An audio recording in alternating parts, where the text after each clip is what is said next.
Watch and burn. Hey everyone, so tonight I want to talk about The Night House. This was directed by David Bruckner.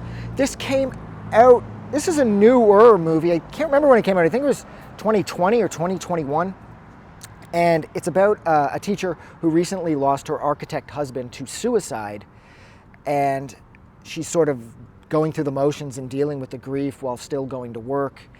And she's sort of trying to figure out why he would kill himself. They both, of course, seemed very happy together. Her husband seemed like a pretty stable guy. And yet here he is, he's dead as the result of suicide, And she is like sort of painting by numbers as far as getting through the day-to-day activities.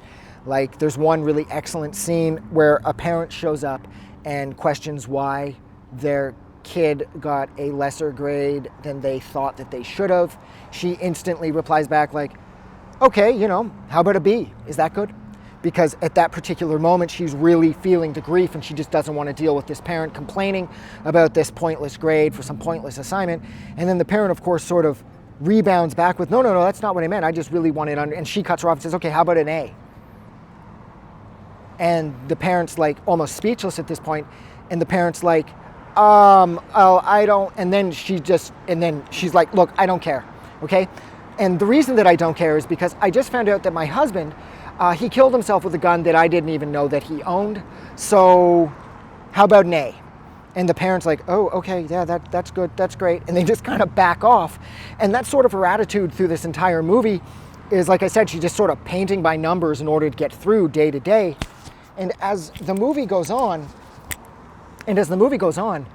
she begins to discover more and more bits and pieces about her husband and how he'd sort of built like a replica house of their place out in the forest, and how she had no idea this existed. And through sort of like communicating with a ghost that she thought was her husband, but it turns out it's some other entity altogether. And it starts showing her flashes of her husband leading other women to this house and killing them. So even though I will argue, I never really got a clear picture as to whether or not the husband was being possessed or the husband was being compelled. I'm not 100% there. But there is this other really great scene where she starts to feel like the entity put its arms around her. And she, of course, like any grieving person, assumes that it's her dead husband.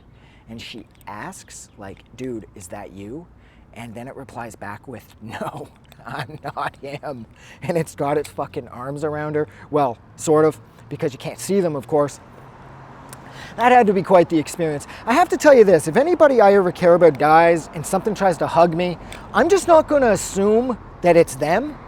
That's too big of an assumption to make, I feel. I feel like it's too much to hope for. I would err on the side of caution and assume it's something negative just to be safe, especially after seeing this movie.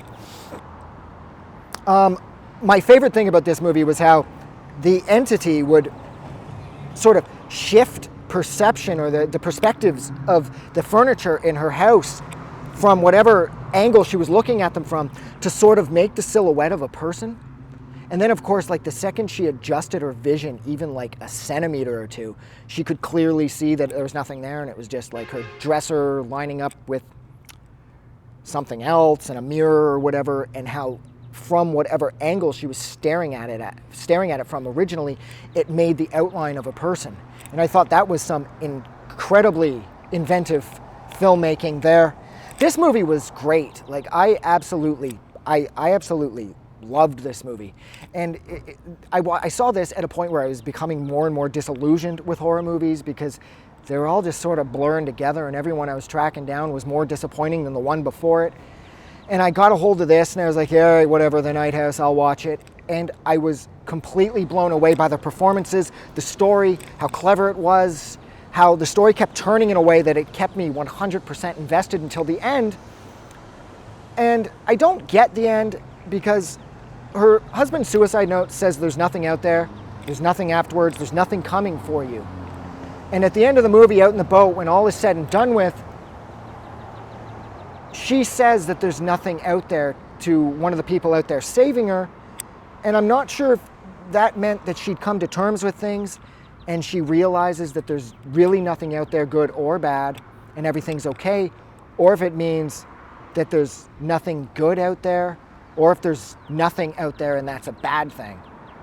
I was left sort of in a gray area on that one. So if anybody understands the end better than me, be sure to let me know. I would really appreciate it, because I've seen this movie a handful of times now, and although I love the end and I would like to think it ended on a darker note, maybe it actually ended on a lighter note.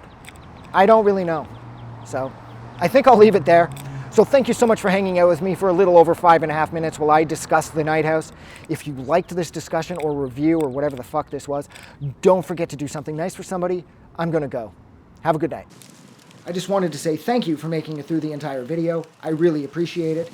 And I'm going to remind everyone one more time, even though I've probably already done this in the video that you just watched, to please click the like button as well as the subscribe button, because it helps this channel grow. And thank you for hitting like and subscribe, and we will see you guys really soon.